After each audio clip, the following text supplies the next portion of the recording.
좋아요, 구독. 네, 오늘 AI 대 인간 챗GPT에게 이런 내용을 물어봤습니다.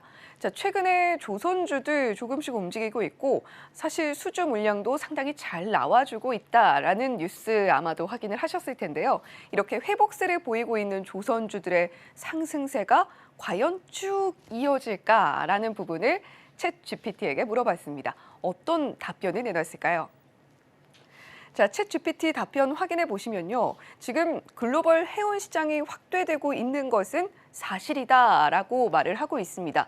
글로벌 해운 시장이 확대되면 당연히 조선사들의 수주 물량 늘어날 거고요. 주문량이 이렇게 증가하게 되면 실적에도 반영이 고스란히 되겠죠. 자, 그렇다면 지금 또 하나 주목할 점은 아무래도 ESG입니다. 환경, 지배구조 이런 이야기를 계속해서 하고 있는데 ESG 투자가 증대가 되면서 친환경 선박에 대한 발주량도 함께 늘어나고 있는 건데요. 기존에 있던 선박들이 친환경 선박이 아니었다면 빠르게 교체하려는 움직임도 보여주고 있고요. 그리고 LNG 같은 그런 천연가스에 대한 수요도 함께 늘면서 선박의 발주가 함께 늘고 있습니다. 자, 그리고 또 하나 주목할 부분, 아무래도 두 번째 부분과 조금은 연관이 있다라고 보여지는데 해양 에너지 분야, 해양에서 좀 발전을 하는 그런 분야들도 함께 성장을 하고 있습니다. 해양 에너지 분야에는 굉장히 큰 그리고 무거운 발전 장비들이 함께 들어가기 때문에 이런 것들을 운반하기 위해선 선박이 필수적으로 필요하겠죠. 수주 실적에 당연히 호조를 보일 수밖에 없다라는 이야기도 챗GPT가 내놓고 있습니다. 자, 하지만 복병도 있는데요. 경기 침체에 대한 우려, 글로벌 경기 침체에 대한 우려가 계속해서 나오고 있고요. 그리고 중국에서 경쟁 업체들이 좀 저가 전략으로 함께 공략을 할 수 있는 가격 경쟁력 면에서 우리가 더 낫다라고 주장을 하면서 수주를 빼앗아갈 수 있는 그런 부분들이 존재합니다. 따라서 복병으로서 우리가 또 고려를 하면서 조선주들 앞으로 주가 추이 어떻게 될지는 자세하게 기업별로 잘 뜯어봐야 한다라는 내용을 오늘도 챗GPT가 내놨습니다. 자, 그렇다면 강관우 앵커님, 오늘 챗GPT의 답변은 좀 어떻게 보시나요? 아주 좋습니다. A0 이상이고 좀 하나씩 좀 보자면은 주문량이 좀 늘어나는 게 이제 눈에 보이는 거예요. 그러니까 네. 애널리스트들이 자신 있게 리포트들을 지금 써내기 시작했고 ESG 가운데 이제 아까도 얘기한 친환경 관련돼서 계속 규제가 있거든요. 제가 이따 좀 말씀드릴게요. 해양 에너지 쪽 사실은 여기가 문제화 중에 문제였던 거는 최근 수년 동안 아주 돈 까먹는 여기가 하마였는데 거기서 지금 문제가 지금 조금씩 해결되고 있다 이런 기미가 좀 있는 것 같고 그 다음에도 여러 가지 이슈가 있습니다만 중국 경쟁은 언젠가 계속 있었던 거예요. 네. 이제 우리가 더 잘하는 부분이 있거든요. 그러니까 친환경 쪽에서 저희가 훨씬 잘합니다. 그래서 그쪽에 강점이 있으니까 오늘 한번 좀 보시자고요. 그래서 제가 볼 때는 제목을 이렇게 좀 잡아봤습니다. 조선업종 이제는 좀 돌아서나. 여기가 지금 진짜 양치기 소년이 늑다다 했던 업종이에요. 매번 올라간다 했는데 맨날 이렇게 안 올라가고 애를 먹였던 이런 업종인데 이번에는 좀 올라갈까요? 하나씩 보시자고요. 자, 올라갈 수 있는 이유 4가지. 제가 그냥 제 개인적으로 좀 마음에 들어가지고 좀 이렇게 정리를 해봤습니다. 그래서 업황 지표가 생각보다 좋다 이런 거예요. 조선가가 올라가는 거예요. 뭐든지 주가가 좀 되려면 가격이 올라가야 되거든요. 그러니까 여기는 배를 새로 만드는 신조선가가 지금 상승세다 이런 얘기예요. 그러니까 아주 좋은 얘기죠. 두 번째는 환경 관련해가지고 우리나라가 잘하는 쪽으로 계속 가는 거예요. 친환경 선박, 온실가스 감축, 그러면 저속 운전을 좀 하는 그런 선박들을 만들어야 되는데 우리가 중국보다 더 경쟁력이 있습니다. 확실히 있는 분야고요. 그래서 우리 조선 업종이 계속적으로 수주를 경쟁력 있는 가격에 좋은 물량들을 지금 확보를 하고 있다 이렇게 보시면 되고 세 번째입니다. 세 번째 해양 구조물. 우리가 영화에서도 보면 바닷가에 아니면 북극에 가가지고 왜 유전 이렇게 개발하면서 걷다가 막 해가지고 원유 터지고 막 그런 거 봤잖아요. 그게 해양 구조물이거든요. 거기서 이게 문제가 뭐냐면 유가가 좀 강세가 아니면 그런 걸 그 멀리까지 가서 만들 필요가 없어요. 땅에서 파야죠. 왜 바다까지 가서 팝니까? 근데 유가가 많이 올라가면 바다까지 가서 파도 수익성이 나오는 거예요. 그래서 해양 구조물들을 예전에는 많이 했는데 지금 별로 안 하다가 이제 회복이 될 수도 있다 이런 거고 제일 마지막은 실질적으로 그 조선업체들의 이 바텀라인 그러니까 순이익에 가장 영향을 줬던 것 중에 하나인데 이 해양 구조물이나 기존에 저가 수지 받았던 것들 여기에 대한 충당금을 작년 4분기까지 해가지고 아주 많이 쌌다 이런 얘기들을 하는 거예요. 그래서 금년도부터는 실적이 좀 좋아지지 않을까 이런 기대가 좀 있다 이렇게 보시면서 보시면 되고요. 그다음 이제 보시면은 자 신조성과 올라간다고 제가 말씀을 드렸었는데 왼쪽에 보시면 신조성과 지수가 쭉쭉 지금 올라가고 있습니다.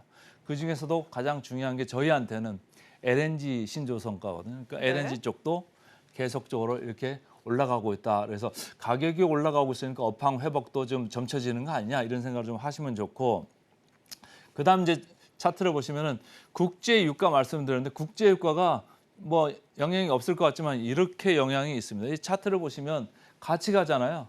조선업으로 이제 파란 줄로 된 게 조선업인데 조선업하고 빨간 줄로 된 국제 유가의 움직임하고 거의 뭐 동행 앞서거니 뒤서거니 하면서 같이 이렇게 가지 않습니까? 근데 국제 유가가 WTI도 그렇고 브렌트도 그렇고 최근에 좀 오르는 방향으로 올랐어요. 그게 오펙 플러스가 기습적으로 감산을 하면서 공급이 줄어들다 보니까 이제 유가가 지금 지지되고 위로 다시 올라가고 있다. 이런 걸 보면서 이제 조선업종을 추천을 하는 것 같고요.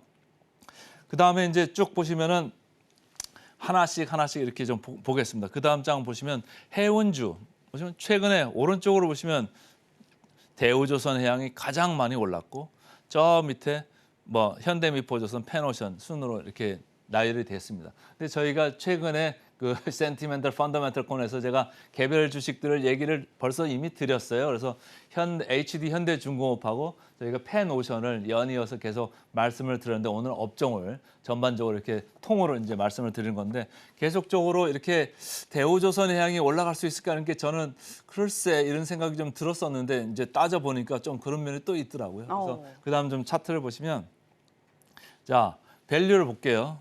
저희가 항상 가져올 때 이렇게 점선으로 빨간 선으로 가져와서 오른쪽 밑에는 저평가 영역이고 왼쪽은 고평가 영역이다 이런 거예요. 근데 지금 저평가 영역에 있는 게 뭐 주로 해운사가 좀 있고 조선주들은 이미 주가가 좀 위로 가 있다 네. 이런 생각이고 대우조선해양 제일 많이 달렸습니다만은 제일 많이 올라가 있다. 이런 생각을 좀 하시면 돼요. 이제 한화그룹이 인수를 하잖아요. 그래서 거기서 좀 주가 이제 유상증자 같은 게 좀 들어올 수 있는데 희석을 하더라도 이게 조금 위에가 있다. 이런 생각을 하시면 보시면 되고 그다음 거 보겠습니다. 개별 회사로 들어가서 HD 현대중공업 그래서 제가 제목을 흑자 원년 기대된다고 그랬잖아요. 그래서 전체적으로 제일 밑에 줄 보시면 조선업 대장주로 나설 가능성이 있다. 그리고 영업이익률이 구조적으로 올라간다. 그리고 2분기, 3분기 뒤로 가면서 계속적으로 좋고 그다음에 23년, 24년, 25년에는 영업이익률 자체가 벌써 레벨이 올라간다.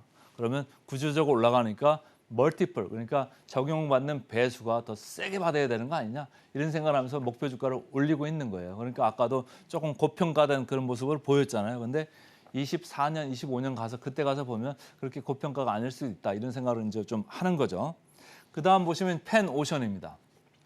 펜오션 어제도 말씀을 드렸는데 1분기 이제 저점 확인했고 BDI 지수 올라가기 시작하니까 2분기부터는 업사이클 그러니까 상승 사이클이 확인이 될 거다. 거기에 이제 배팅을 해보자 이런 얘기를 어제 했었습니다. 그래서 펜오션 아주 매력도가 아주 좋다. 그리고 특히 밸류에이션 매력도가 좋다. 이런 생각 하시면서 이제 보셔도 좋다. 이런 생각으로 제가 이제 어제 말씀을 드렸었고 이제 마지막으로 대우조선해양입니다. 대우조선해양 리포트가 나왔는데 뭐 신용과 의리의 조선소 뭐 그게 중요한 제가 타이틀인지는 저는 잘 모르겠습니다. 제가 헤드할 때 이런 리포트 가져오면은 제목 바꾸라고 하죠. 좀 와 닿지 않지 않습니까? 좀 네. 이상한 것 같고 저 밑에 보면 차라리 한화그룹이 이제 상반기 중에 최대 주주가 된다는 거예요. 그래서 이제 최대 주주 이슈가 아무래도 국채은행 하면은 조금 뭐 이렇게 사사건건 이렇게 관여를 안 하는데 일반 기업이 민간 기업이 들어가면 아주 사사건건 관여를 하면서 수익성도 좀 많이 올릴 거고 이런 거에 대한 기대감이 선 반영돼 있다 이렇게 이제 보시면 돼요. 주가가 많이 달렸잖아요. 그래서 그렇게 좀 이해를 하시면 되고 마지막으로 이제 마무리를 하겠습니다. 항상 중요한 건 뭐냐면 펀더멘털스들이 알겠어. 근데 이 회사가 싼 거야, 비싼 거야, 사라는 거야, 말라는 거야. 이 얘기잖아요. 이 얘기를 보시면 자, 대우조선해양 애널리스트들이 지금 제시한 목표 주가 대비해서는 2%밖에 안 넘었네요. 뭐 살 의미가 있을까요? 거기보다는 차라리 빨간 선으로 표시된 네. 펜오션이나 HD 현대중공업 보면은 38%, 44% 이게 목표 주가라는 게 항상 맞는 건 아닙니다만은 어쨌든 코스피 평균이 한 20% 지금 내외에 있으니까 저 정도면 더 올라갈 여지가 있지 않은가 이런 생각을 좀 하시는 것도 좋을 것 같습니다. 좋아요, 구독.